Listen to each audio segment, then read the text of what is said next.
Hello student, my name is Manish and you are watching the YouTube channel Amazing Learning. This is the fourth lecture of Center of Mass and Conservation of Linear Momentum series. Last lecture में हम लोगों ने ये question था जो आपको homework के रूप में दिया था, ठीक है। होप आप सब लोगों ने ट्राई किया हुआ होगा। चलो अब मैं सॉल्व करता हूँ इस क्वेश्चन को। क्वेश्चन में ये पूछा गया है कि x axis and y axis दिया हुआ है, इस पे कुछ मासेज रखा हुआ है। क्वेश्चन है find net shift in the position of center of mass. Centre of mass में कितना शिफ्ट हो गया, ठीक है। अब जो थ्री मासेज दिया हुआ है इसमें देखो तो कुछ मास ऐसे हैं जो एक्स डायरेक्शन में शिफ्ट हो रहा है, और जैसे ये मास नेगेटिव एक्स डायरेक्शन में, ये मास पॉजिटिव एक्स डायरेक्शन में, और ये मास जो वाई डायरेक्शन में शिफ्ट हो रहा है। क्लियर है? तो सबसे पहले हम लोग, अब क्योंकि यहाँ पर शिफ्टिंग दोनों ही डायरेक्शन में हो रहा है, एक्स डायरेक्शन में भी हो रहा है और वाई डायरेक्शन में भी हो रहा है। क्लियर है? तो हम लोग अलग अलग शिफ्ट निकालेंगे यहाँ पे। सबसे पहले हम लोग एक्स डायरेक्शन का शिफ्ट निकालेंगे, ठीक है। डेल्टा एक्स सी, थ्री मास है तो m1 delta x1 plus m2 delta x2 plus m3 into delta x3 divided by, इस पूरे मास को डिवाइड करो, m1 plus m2 plus m3। यही फॉर्मूला आपको यूज करना है। देखो सिंपल है, डेल्टा एक्स सी m1 कितना है, कोई को भी m1 मान सकते हो। मैं एज्यूम कर रहा हूँ ये 1 है, ये 2 है जो ओरिजिन पे, और यहाँ वाला 3 है। तो 1 m1 कितना है 2 kg, तो 2 लिखो। डेल्टा एक्स डायरेक्शन में कितना शिफ्ट हो रहा है, तो ये -2 लेफ्ट में है तो -2, 2 into -2 plus m2 is what student, m2 is 10 kg, so you can write 10 kg। कितना से शिफ्ट हो रहा है 1 सेंटीमीटर टुवर्ड्स राइट, तो into 1 plus m3 into delta x3। ये जो थर्ड मास है, सॉरी m3 दिया हुआ है क्वेश्चन में, m3 कितना है 5 kg, तो इसको आप 5 kg लिखो। और ये शिफ्ट, हम शिफ्ट किस में लिख रहे हैं बच्चों, डेल्टा एक्स डायरेक्शन में कितना, ये तो एक्स में शिफ्ट ही नहीं हो रहा है ना। देखो ये तो वाई में शिफ्ट हो रहा है, ऊपर की ओर 3 सेंटीमीटर शिफ्ट हो रहा है। एक्स डायरेक्शन में कोई शिफ्टिंग नहीं है, ना तो ये लेफ्ट जा रहा है ना ही राइट जा रहा है, ये ऊपर जा रहा है, ठीक है। लेकिन हमें यहाँ पर क्या लिखना है, एक्स में शिफ्ट, तो आप बोल सकते हो एक्स में कोई शिफ्ट नहीं हो रहा है। क्लियर है? डिवाइडेड बाय टोटल मास कितना है, सबको ऐड कर दो, 2 kg प्लस 10 kg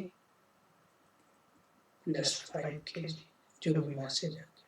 तो यहाँ पे देखो 10 इंटू, ये तो 0 हो जाएगा ये टर्म, ये 10 और 2 जा 4, 10 से 4 सब्ट्रैक्ट करो तो 6 divided by 17, 6 by centimetre, 17 centimetre plus में आ रहा है ना। ओके, अब y में शिफ्ट निकालो, डेल्टा वाई सी। इसके लिए क्या करोगे, m1 delta y1 plus m2 into delta y2 plus m3 into delta y3 divided by total mass कितना है, m1 plus m2 plus m3। Solve करो, m1 कितना है 2 kg। अब y में शिफ्ट फाइंड कर रहे हो तो देखो फर्स्ट ये 2 kg मास y में शिफ्ट हो रहा है क्या, नहीं, ये 2 सेंटीमीटर एक्स में शिफ्ट हो रहा है। वाई का मतलब ना तो ये ऊपर जा रहा है ना ही नीचे जा रहा है, इसका मतलब वाई डायरेक्शन में 0 का शिफ्टिंग। प्लस m2 10 kg मास, ये कितना शिफ्ट हो रहा है बच्चों, ये भी तो एक्स में शिफ्ट हो रहा है। वाई डायरेक्शन के लिए ना तो ऊपर जा रहा है ना ही नीचे जा रहा है, तो ये भी 0 प्लस थर्ड मास कितना है 5 kg, तो आप यहाँ पर लिखोगे 5 kg, और इसमें शिफ्ट कितना का हो रहा है 3 सेंटीमीटर और ऊपर की ओर हो रहा है, ठीक है। तो आप लिखोगे यहाँ पे 3 प्लस में लिखोगे। देखो यहाँ पर शिफ्ट हो रहा है वाई डायरेक्शन में, तो 5 इंटू 3 लिखा, होल डिवाइडेड बाय कितना मास है टोटल, ऐड करने पे 17 मास है, तो नीचे सब लिखोगे डिनोमिनेटर में, ठीक। तो ये डेल्टा वाई सी एम यहाँ से कितना आ गया बच्चों, 5 3 या 15 बाई 17 सेंटीमीटर, ये वाई में शिफ्टिंग हो गया, ये दोनों टर्म तो जीरो ही हो गया, मल्टीप्लाई हो गया। अब सोचो डेल्टा एक्स का क्या मतलब है कि एक्स में शिफ्ट हुआ इधर, सेंटर ऑफ मास जहाँ पे भी था एक्स में ये वाला शिफ्ट हुआ, ओके, और वाई में भी शिफ्ट हो रहा है, ये कुछ वाई में भी प्लस है तो ऐसे लिखो, वाई में भी कुछ शिफ्टिंग हुआ, एक्स में कितना शिफ्ट हुआ, अगर एक्स में शिफ्ट लिखो तो ये डेल्टा एक्स कितना है 6 by delta x c, centre of mass में 6 बाई 17 सेंटीमीटर का शिफ्टिंग है। सिमिलरली वाई में वाई से कितना शिफ्ट हुआ, 15 बाई 17 सेंटीमीटर। क्वेश्चन में पूछा गया net shift in the position of center of mass, तो नेट शिफ्ट क्या होगा इसका रिजल्ट, नेट शिफ्ट इसका रिजल्टेंट हो जाएगा, ये हुआ बच्चों नेट शिफ्ट, ओके, ये नेट शिफ्ट हो गया delta X net, delta x C है ना, तो ये हाइपोटेनस कैसे निकालोगे, ये परपेंडिकुलर ये बेस, तो यहाँ से आप डेल्टा एक्स नेट फाइंड कर सकते हो, net shift in position of center of मास, ये पाइथागोरस थ्योरम यूज कर लो, हाइपोटेनस फाइंड करना है तो 15 by 17 whole square plus 6 by 17 whole square. अब ये सॉल्व कर लोगे, जो कुछ भी आएगा वही आपका आंसर हो जाएगा, ठीक है बच्चों। तो ये काफी ट्रिकी क्वेश्चन था, ट्रिकी क्या सिंपल था, एक ही कंसेप्ट यूज करना है। अब ऐसे यहाँ पे 3 मार्क्स दिया है, हो सकता है 4 मार्क्स दे, 5 मार्क्स दे, कितने भी मार्क्स दिया जाए तो आप अब सॉल्व कर लोगे इस क्वेश्चन को, ठीक है। तो मैं एक्सपेक्ट कर रहा हूँ कि आपको इससे रिलेटेड जो भी क्वेश्चन दिया जाएगा वो इजीली सॉल्व कर लोगे, इतना कंसेप्ट काफी है। अब आ जाओ आप, चलो एक क्वेश्चन आपको होमवर्क के लिए देता हूँ और फिर आगे मैं बढ़ाता हूँ। चलो ये क्वेश्चन आपको होमवर्क के लिए आपको ट्राई करना है खुद ही। और सपोज करो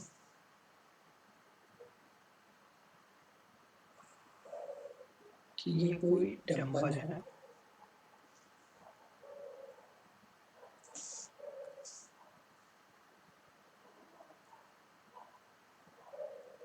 ये डंबल है जिसमें 2 मासे रखे हुए,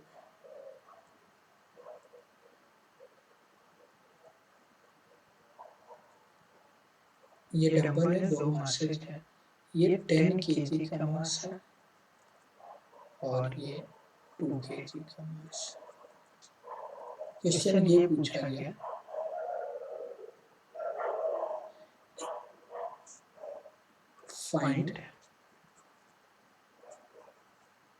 find the point on the system about which find the point on the system about which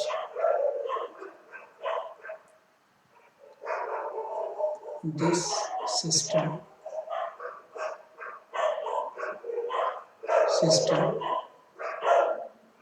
must be hanged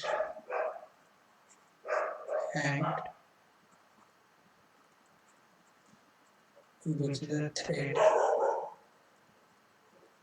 so that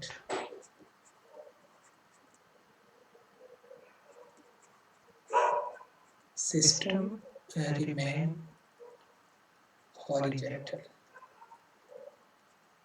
देखो ये क्वेश्चन है, find the point on the system, ये जो सिस्टम है इस पे एक ऐसा पॉइंट हमें बताना है about which this system must be hanged with the thread so that system remain horizontal, यानी किस पॉइंट के अबाउट इसको आपको होल्ड करना है। जैसे ये मार्कर है, ऐसे ही समझ लो इस साइड मास 10 kg और एक साइड 2 kg है। अब इसको किस पॉइंट से ऐसे होल्ड करें ताकि ये हॉरिजॉन्टल रहे, है ना। बिल्कुल मिडिल से होल्ड करोगे तो देखो ये 10 kg साइड ऐसे झुक जाएगा, ठीक है ना। तो इसलिए हमें वो पॉइंट बताना है जिसके अबाउट अगर हम होल्ड करें तो ये बिल्कुल ऐसे हॉरिजॉन्टल रहे। तो सोचो इतना कहानी लिखा गया, इस पूरे लैंग्वेज में जो कुछ भी लिखा हुआ है इसका क्या मतलब है कि हमसे पूछा गया सेंटर ऑफ मास बता दो। सिंपल, इतना कहानी का क्या मतलब है कि सेंटर ऑफ मास, क्योंकि हमें पता है कि वो पॉइंट कौन सा होता है जिसके अबाउट हैंग करने पे ये हॉरिजॉन्टल रहेगा, वो पॉइंट होगा सेंटर ऑफ मास। तो इनडायरेक्टली ये क्वेश्चन में क्या पूछा जा रहा है कि इसका सेंटर ऑफ मास बता दो, ठीक है। सपोज करो यहाँ से x, ये कोई भी पॉइंट हो सकता है, चलो मैं सॉल्व भी कर देता हूँ। सपोज करो यहाँ से कोई वो पॉइंट है x डिस्टेंस पे, ये कोई पॉइंट है, ठीक है। अच्छा ये इसमें डिस्टेंस दिया होगा बच्चों, ये 20 सेंटीमीटर डिस्टेंस गिवन है।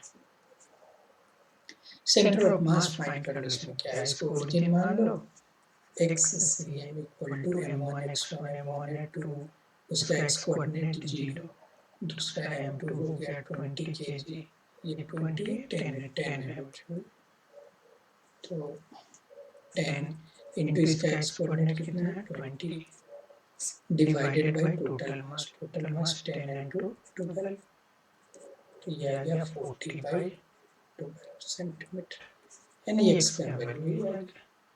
इस पॉइंट के अबाउट इस थ्रेड से इसको हैंग करोगे तो हॉरिजॉन्टल रहेगा। क्या सॉरी ये कितना होगा 200 होगा ना, 200 हो जाएगा, 10 kg है, 10 इंटू 20 200 बाई 12 सेंटीमीटर। चलो तो ये था हमारा डिसकंटिन्यूअस मास सिस्टम अरेंजमेंट होगा तो उसका हम कैसे सेंटर ऑफ मास फाइंड करते हैं। अब हम आते हैं कंटिन्यूअस मास डिस्ट्रीब्यूशन पे। चलो अब हमारा सेकेंड पार्ट है continuous mass distribution. Second part हम लिखते हैं कैलकुलेशन ऑफ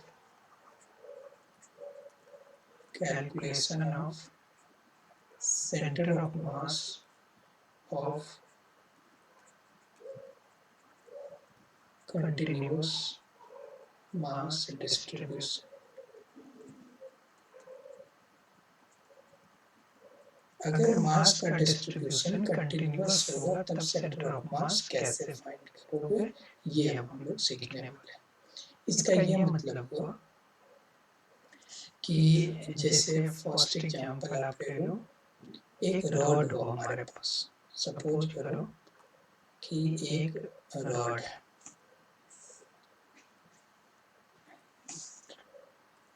सपोज करो ये हमारे पास कोई रॉड है,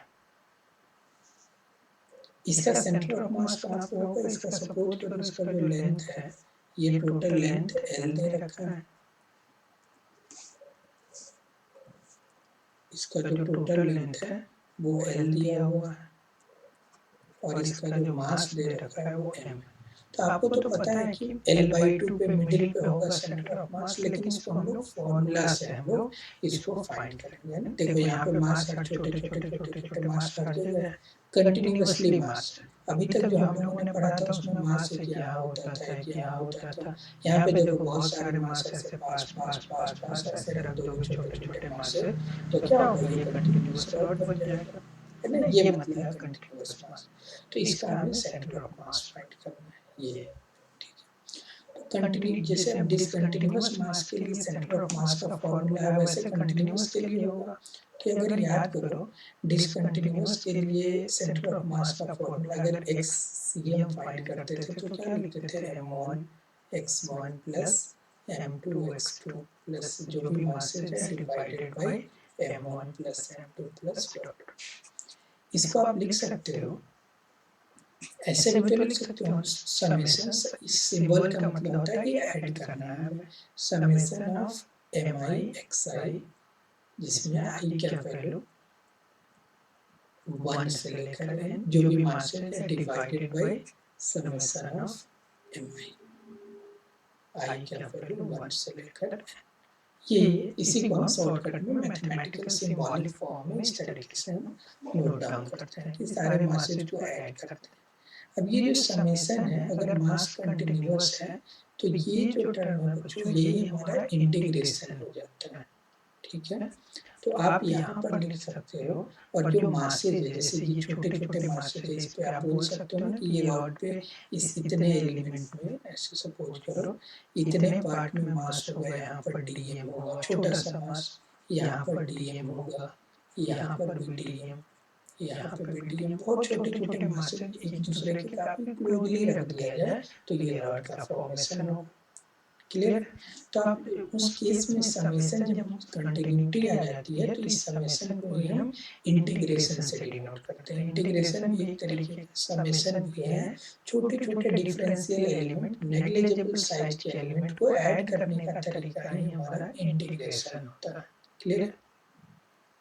तो आप लिख सकते हो यहाँ पे MIXI ऐसे लिखा हुआ है, तो यहाँ पे इंटीग्रेशन समेशन के बदले, और जो ये m लिखा हुआ है इसको क्या लिखोगे, dm, और ये क्या हो गया, x है तो आप स्मॉल x लिखो, summation of dm into x divided by नीचे क्या है, मास का समेशन है तो इंटीग्रेशन dm। क्लियर?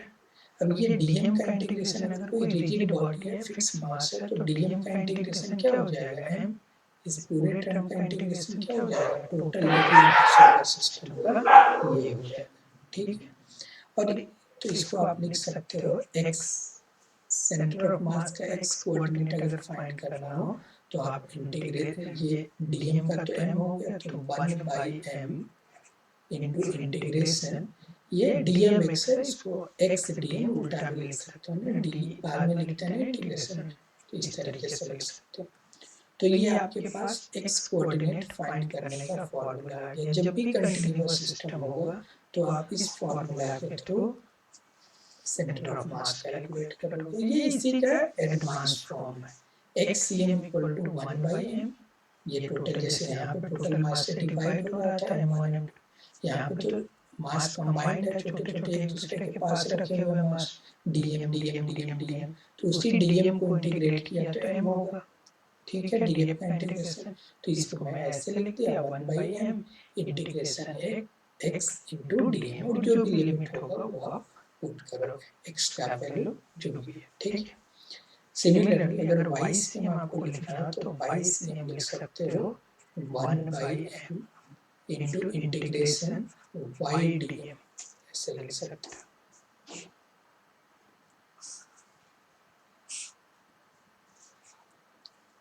सिमिलरली अगर ZCM को पूछे तो ZCM भी लिख सकते हो 1/m into integration z into dm।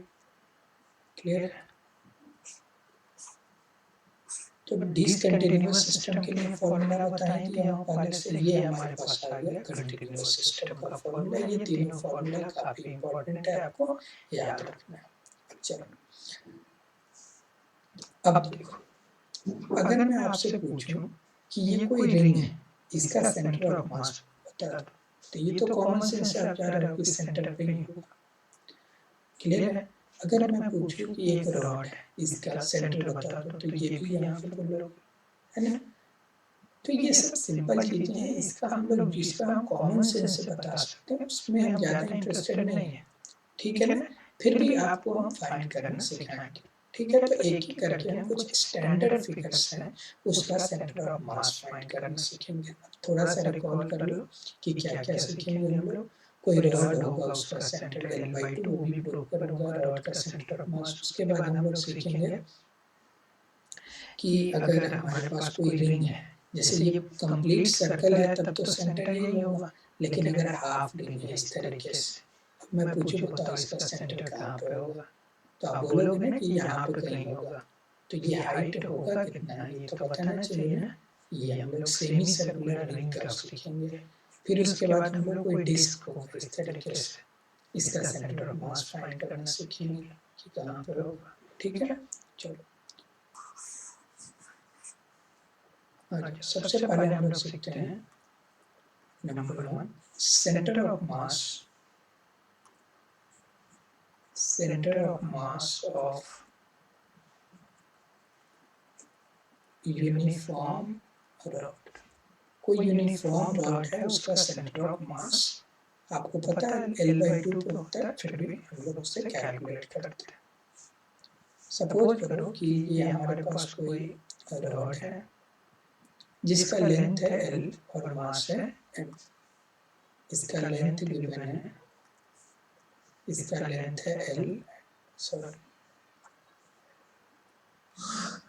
इसका लेंथ है L और मास है m। अब इसका सेंटर ऑफ मास फाइंड करना है, तो कैसे फाइंड करोगे? सेंटर ऑफ मास फाइंड करने के लिए ओरिजिन की जरूरत होती है, तो इसको y एक्सिस समझ लो और ये वाला जो है ये हमारा x एक्सिस है, ये हमारा ये पॉइंट ओरिजिन। क्लियर? अब देखो यहाँ से क्या करो आप, x डिस्टेंस पे एक छोटा सा एलिमेंट ले लो जिसका मास, जिसका थिकनेस जो है वो dx। ये एलिमेंट लिखना हमें सीखना है बच्चों, क्योंकि देखो ये x एक्सिस के अलावा तो आपको सेंटर ऑफ मास फाइंड करने का फॉर्मूला क्या है, x equal to 1/m into integration x dm। तो इसके लिए हमें dm चाहिए ना, dm क्या है, स्मॉल मास, और ये x डिस्टेंस पे रखा हुआ स्मॉल मास। क्लियर है? तो एलिमेंट हम कैसे लेते हैं बच्चों, ये डीएम का मतलब डिफरेंशियल मास, बहुत छोटा सा मास। तो हम क्या करते हैं, जिस पॉइंट से सेंटर ऑफ मास फाइंड करना हो, जैसे ओरिजिन से फाइंड करना है इस एंड से, तो यहाँ से क्या किया, x डिस्टेंस पे एक थोड़ा सा छोटा सा x पे गया और x के बाद थोड़ा सा आगे बढ़ा। ये लेंथ कितना है, ये छोटा सा लेंथ देखो ये क्या है, dx। और वो छोटा सा जो लेंथ है dx, उसका जो मास होगा उसको आप बोल सकते हो कि ये जो मास है ये कितना है, dm है। dm का क्या मतलब, छोटे से लेंथ में जितना मास है उसको हम dm बोलते हैं। अब हमारा ऑब्जेक्टिव है ये dm कैलकुलेट करना। देखो इसको अगर यहाँ से बाहर निकाल करके सोचो तो ये ऐसा दिखेगा, छोटा सा लेंथ होगा, इसका लेंथ कितना होगा, dx, और इसी का हमें मास फाइंड करना है। इस छोटे से एलिमेंट का मास क्या है, dm। अब ये dm कैसे फाइंड करोगे बच्चों, तो आप ये बोल सकते हो यहाँ पर, अगर आप ध्यान से देखो तो आप ये बोल सकते हो कि ये यहाँ से लेकर यहाँ तक L लेंथ में कितना मास है, m मास है। देखो दिया हुआ क्वेश्चन में, तो आप लिख सकते हो since L length contains total mass of m। L length में कितना मास है, m। तो यूनिट लेंथ में कितना होगा मास, यूनिटरी मेथड से आप जानते हो m/l। अगर L लेंथ में m मास है तो 1 लेंथ में, यूनिट लेंथ में कितना होगा, m/l। हमें कितने लेंथ में फाइंड करना है मास, देखो यहाँ पे dx लेंथ में, यहाँ पर क्या लिखा हुआ है, ये dx। ये छोटा सा जो dx लेंथ है इसमें कितना मास होगा, तो आप बोलोगे इसके अंदर मास होगा, therefore in dx length mass जो होगा m/l इंटू dx। क्या यही हमारा dm होगा, सोचो ये हमारा dm का वैल्यू। dm का मतलब बहुत छोटा सा मास। ये कंसेप्ट काफी इंपॉर्टेंट है बच्चों, आगे हम इसी कंसेप्ट को बार बार यूज करेंगे, इसलिए आप एलिमेंट लेना इसे सीख जाओ अभी। ठीक है, मैंने क्या करा, x डिस्टेंस पे dx थिकनेस का एलिमेंट लिया। अब उसका मास जो होगा वही हमारा dm होगा। अब वो कैसे फाइंड करो, तो क्योंकि मास यूनिफॉर्मली डिस्ट्रीब्यूटेड है तो आप बोल सकते हो कि ये L लेंथ में टोटल यहाँ से लेकर यहाँ तक जो लेंथ है इस पॉइंट से इस पॉइंट तक वो L लेंथ है, और उसके अंदर मास कितना है m। तो आप लिखोगे L लेंथ के अंदर m मास है, तो 1 लेंथ के अंदर m/l, तो dx लेंथ के अंदर m/l इंटू dx, ये हमारा dm हो गया, सिंपल। अब इस dm को यहाँ पर रख दो, तो xc इक्वल टू आ जाएगा 1/m integration x into dm। dm कितना है, ये वैल्यू रखो, m/l इंटू dx। अब मास और l तो कांस्टेंट है, जब आप इंटीग्रेशन पढ़े होगे तो आपको बताया होगा कि जो भी कांस्टेंट टर्म होता है उसको हम इंटीग्रेशन के बाहर ले लेते हैं। तो 1/m तो पहले से था, m/l और आ गया, इंटीग्रेशन x dx, ये m से m कैंसिल हो गया, यहाँ से x cm आ जाएगा आपके पास 1/l। अब x dx का इंटीग्रेशन क्या होगा, x का वैल्यू अब लिमिट लिखना है ना, आपको डेफिनेट इंटीग्रेशन सिखाया पढ़ाया गया था पहले, उसी का अब यूज होगा यहाँ पे। अब ये देखो x, ये यहाँ से लेकर के ये x लिया गया था ना, ये है ना हमारा x, ये x का कम से कम वैल्यू कितना होगा बच्चों, ये x को कम करते जाओ तो x 0 से स्टार्ट हो रहा है बेसिकली, तो 0 से लेकर के x का वैल्यू देखो यहाँ से चलते चलते ये यहाँ पे x का वैल्यू क्या हो जाएगा l, यानी इस पूरे रॉड को आपको कवर करना है तो 0 से लेकर l तक आपको लिमिट लेना पड़ेगा। x का वैल्यू कम से कम कितना है 0 और ज़्यादा से ज़्यादा l, तभी तो पूरा रॉड पे हम जो भी रॉड है 0 से लेकर l तक उस पूरे को कवर कर पाएंगे, क्योंकि हमसे पूछा गया पूरे रॉड का सेंटर ऑफ मास। ठीक है, तो लिमिट यहाँ पे जो dx लिखा हो ना, जैसे d के साथ क्या लिखा हुआ है x, तो x का लिमिट का मतलब हुआ x का वैल्यू कम से कम कितना है और ज़्यादा से ज़्यादा कितना है, तो कम से कम 0 है और ज़्यादा से ज़्यादा l है बस। अब x dx का इंटीग्रेशन आप जानते ही हो, x स्क्वायर बाई 2 होता है और यहाँ पर लिमिट 0 से लेकर l रखना है। अब ये 2 जो है ये तो कांस्टेंट है, इसको बाहर ले लो तो 1/2l इनटू, आपको सिखाया गया था कि पहले अपर लिमिट लिखो x के जगह पे, तो ये l स्क्वायर हो जाएगा, x को रिप्लेस कर दो इस l से, l स्क्वायर माइनस अब लोअर लिमिट x के जगह पे 0 रखो तो 0 का स्क्वायर, तो ये कितना आ गया, ये l स्क्वायर बाई 2 हो गया। देखो l से l कैंसिल कितना आ गया l/2, और ये आप कॉमन सेंस से भी जानते थे कि अगर यूनिफॉर्म रॉड है तो उसका सेंटर ऑफ मास l/2 पे होगा। क्लियर है? चलो तो इसको आप नोट डाउन करो। नेक्स्ट है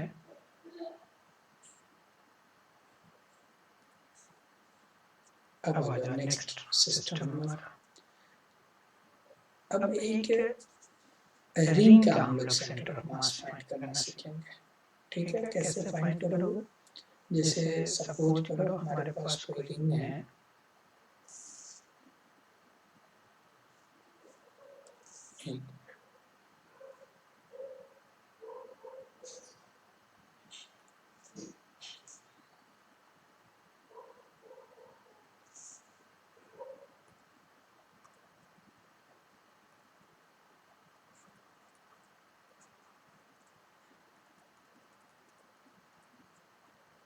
center of mass of uniform semicircular ring। अब हम लोग सीखेंगे सेमी सर्कुलर रिंग का सेंटर ऑफ मास फाइंड करना। देखो क्या लिखा है, centre of mass of uniform होना चाहिए और सेमी सर्कुलर रिंग होना चाहिए। ठीक है,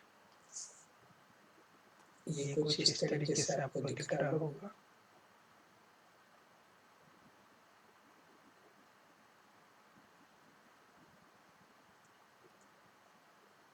सपोज करो ये रिंग है हमारा, ये कंटिन्यूअस होगा ना,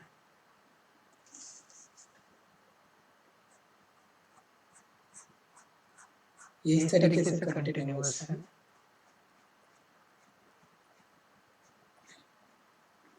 ये कोई रिंग है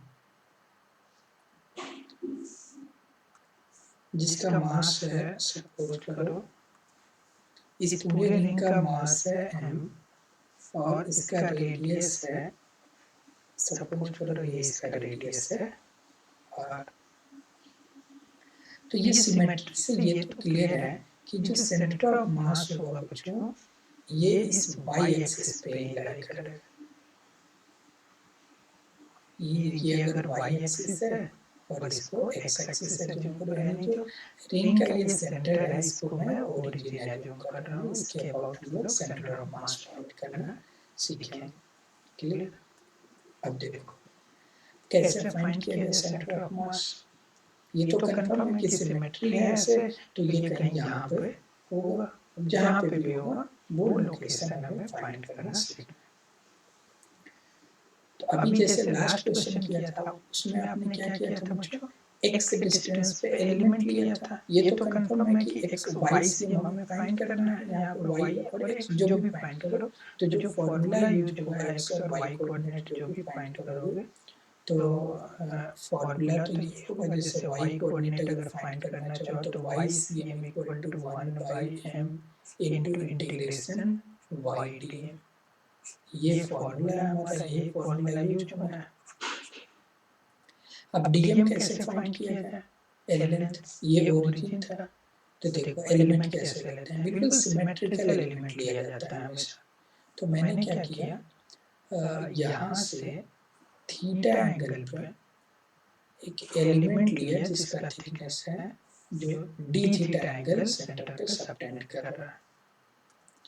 ये क्या किया हमने, हॉरिजॉन्टल से इस एक्स एक्सिस के साथ थीटा एंगल पर एक एलिमेंट लिया ये, जो कि इस सेंटर पे डी थीटा एंगल सबटेंड कर रहा है।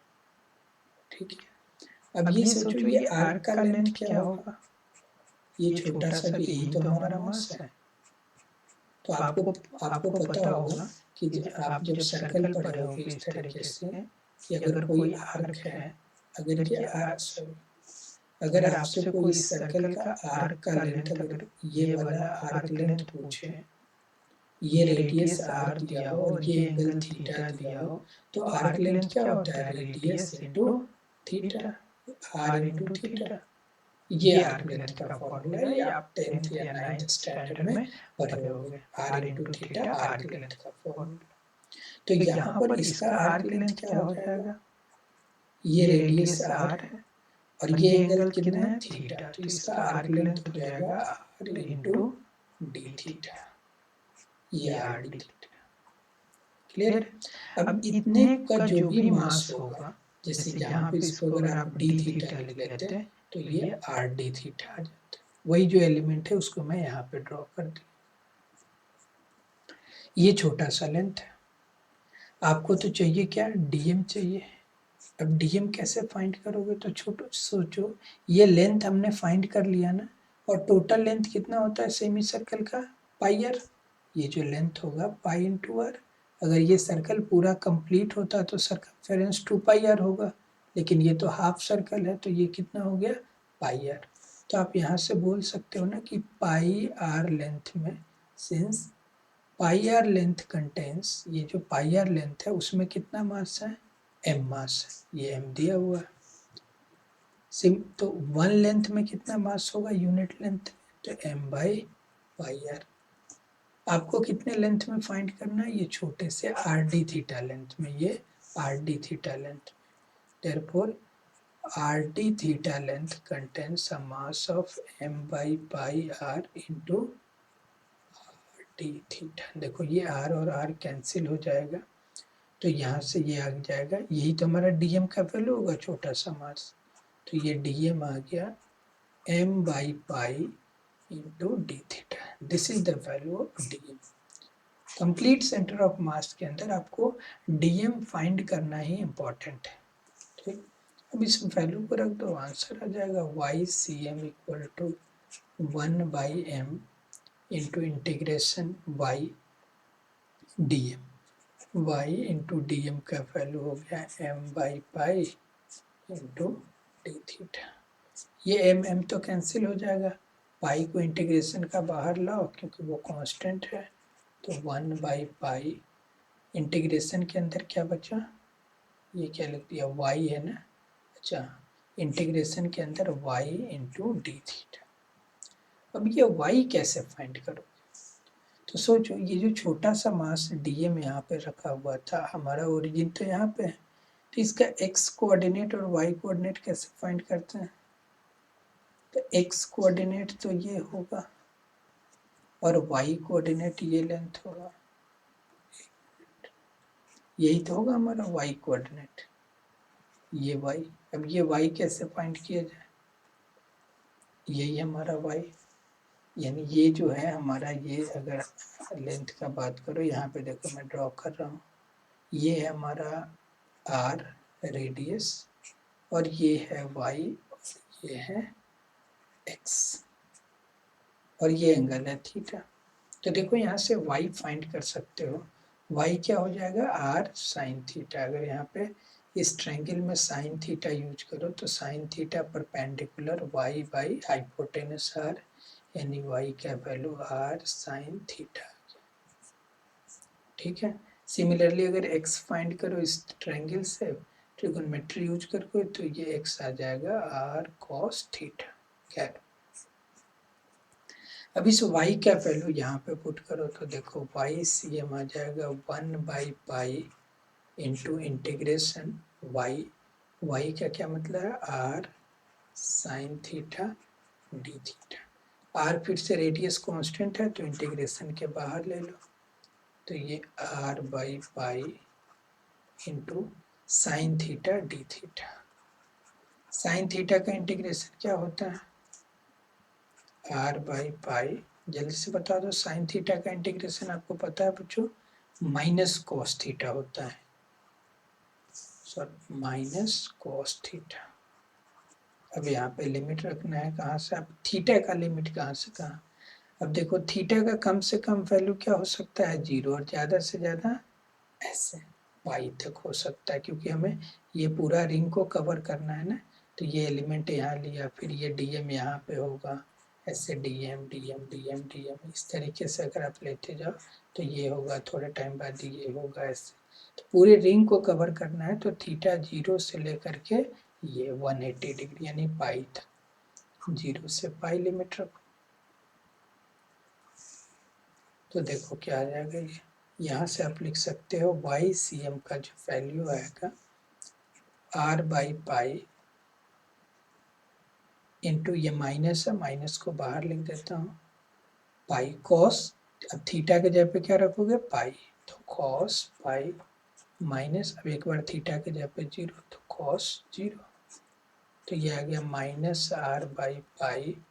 कॉस पाई तो आप जानते हो -1 होता है, माइनस कॉस 0 1 होता है, तो ये आ गया -r/पाई, और -1 -2। अब देखो ये माइनस माइनस मल्टीप्लाई होके प्लस हो जाएगा, इसका मतलब y cm का जो फॉर्मूला आ गया 2r/पाई। ये काफ़ी इम्पोर्टेंट फॉर्मूला है, ये रिजल्ट डायरेक्ट याद रखना है। आपके जो बोर्ड के पेपर्स होंगे, जो 11th स्टैंडर्ड के जो स्कूल में पेपर होंगे, उसके अंदर आपको प्रूफ पूछा जाएगा, लेकिन ये फॉर्मूला डायरेक्ट जब आप जेई या नीट या न्यूमेरिकल सॉल्व करोगे तो आपको ये फॉर्मूला डायरेक्ट यूज होगा। तो ये y सेंटर ऑफ मास के y कोऑर्डिनेट का फॉर्मूला क्या होगा, 2r/पाई। इसको याद कैसे रखना है, इसको आप इस तरीके से याद रख सकते हो कि अगर कोई रिंग है, सेमी सर्कुलर रिंग है, इस तरीके से ऐसे समझो, जिसका रेडियस r है, तो इसका सेंटर ऑफ मास जो होता है, इसके सेंटर से ये सेंटर यहाँ पे होता है, ये डिस्टेंस कितना होता है, ये डिस्टेंस ही होता है 2r/पाई। रिंग के जो ज्योमेट्रिकल सेंटर है सेमी सर्कुलर रिंग के, उससे 2r/पाई हाइट ऊपर होता है, ये आपको याद रखना है। क्लियर है, ओके। तो इस डेरिवेशन को जो मैं डिराइव किया, ये काफ़ी इम्पोर्टेंट है बच्चों, ये करना जरूरी है। इस क्वेश्चन को आप पहले एक बार जो हमने बताया इसके अकॉर्डिंग आप देख करके एक बार सॉल्व करोगे, इसको सेंटर ऑफ मास फाइंड करोगे, उसके बाद 2-3 बार प्रैक्टिस करोगे कि जो कुछ भी मैंने यहाँ पे किया वो आप खुद से कर पाओ, है ना। तभी जाके धीरे धीरे आपको ये समझ आएगा कि हम कैसे एलिमेंट लेते हैं, ठीक है, और कैसे कंटिन्यूअस सिस्टम का सेंटर ऑफ मास फाइंड करते हैं। तो आज के लेक्चर को मैं इतना ही पे क्लोज करता हूँ। इसको आपको बार बार प्रैक्टिस करना है, और फिर इसी को यूज करके भी बहुत सारा इसका यूज होना है, इसलिए इसको आप अच्छे से रिवाइज करो, 2 बार 4 बार प्रैक्टिस करो खुद से, ठीक है। फिर मैं इसी कंसेप्ट को आगे एक्सटेंड करूँगा नेक्स्ट लेक्चर में, और हम नेक्स्ट लेक्चर में पढ़ रहे होंगे सेंटर ऑफ मास हम लोग फाइंड करेंगे। जैसे ये रिंग है, तो अब हम लोग सेमी सर्कुलर डिस्क का सेंटर ऑफ मास फाइंड करेंगे, ठीक है ना। चलो उसका मैं हेडिंग दे देता हूँ। थर्ड जो हमारा सिस्टम है,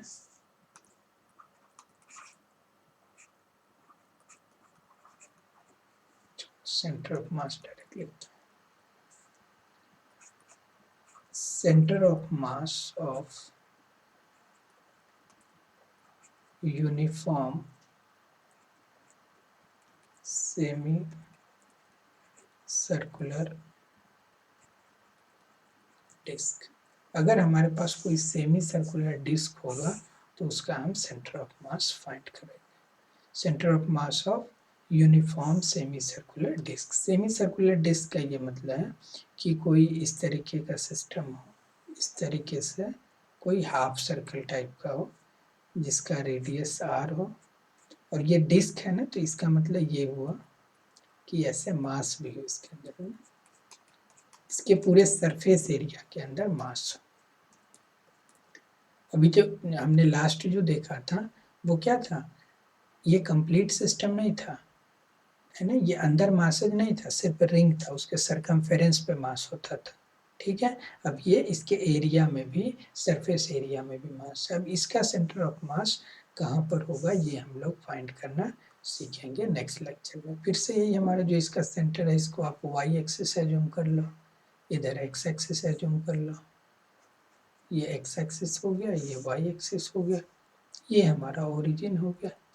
अब भी अगर आप सिमेट्री से देखो तो ये आप बोल सकते हो कि सेंटर ऑफ मास कहीं यहाँ पर होगा, लेकिन ये हाइट होगा कितना ये हम लोग कैलकुलेट करना सीखेंगे नेक्स्ट लेक्चर में।